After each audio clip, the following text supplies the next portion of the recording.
I need to probably chill for a minute. Okay. Okay.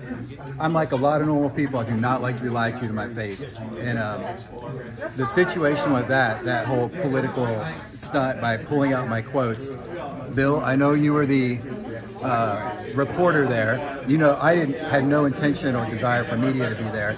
But the quote that was written was asked by a citizen about two very particular council members. Chad Martin, who I think everyone knows who that person is, and nothing really needs to be said about him. And then Jennifer Bowles, who doesn't really work here and isn't active, is the sort of person. It's so funny, in the West End meeting, I was walking out there talking to several people who said the same thing. She's the kind of person, when publicly, she'll come up to you after a meeting and say, oh yeah, let me get your number. Let's talk about that. Let's figure out what's going on. You will never hear from her again. You know what the guy said to me I was walking out with?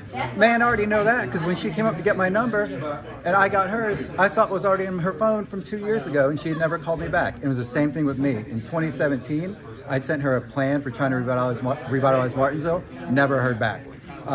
Sent her a list of ideas for ARPA money, never heard back. Came up and asked to get coffee.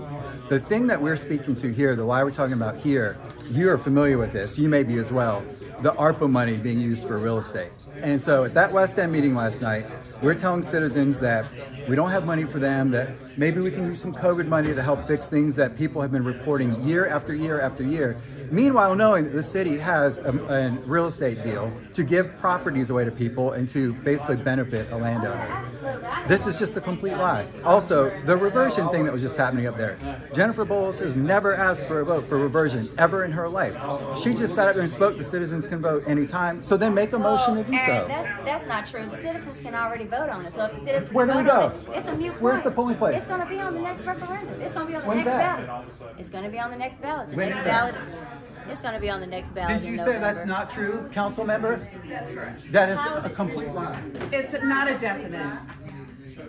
It's not a complete Do you have lie. any hope of salvaging your reputation? I know how any other people have several different opinions, but I voted to allow the citizens to vote, and we should allow Is them. the title so important to you that you would do this? What title? What vice mayor, mayor, whatever it is you want to be, that you would do this? I guess it's the same reason why You're not they're this so deluded. adamant. I'm not what? You're not this deluded. I know that you know you're not telling the truth. I know we're running for re-election, and I know it's a very divisive time, and we need to move forward with the community.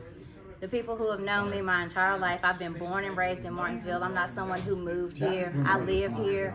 I go home. Oh, I know the rumor that's been spread by me is not living on West End. I do live on the West End at the last house on the right. I don't know everything Mr. Rawls was saying, but I'm going to continue to promote positivity. I'm going to continue to promote doing what I believe is in the best interest of the citizens. And yes, I do believe the citizens should be allowed to vote. And just because someone calls you a liar doesn't necessarily mean that you're a liar. But in this election, a chance for people to make the works to be done? I do always allow the citizens to come up to me with whatever they need to say, anytime they need to. People have shown up to my house. I talk to people all the time in grocery stores. People can continuously reach out, and that's just, I'm not trying to get into a divisive election. I'm not trying to have a back and forth of attacking someone, but I support our citizens, I support our community. I don't like to be told that I'm not somebody who supports someone. It's very hurtful to hear that you don't support members in the community. But you support reversion, right? I support allowing the citizens to vote. All right. So that doesn't even matter anymore. I do support not raising our taxes 15%. I do support not having our citizens who can't even on a fixed income, who can't afford anything to have an increase in taxes. So Charles, we keep going back and forth about reversion. It does not matter what anyone feels about reversion. I believe let the citizens vote, and that's it. Let the citizens vote.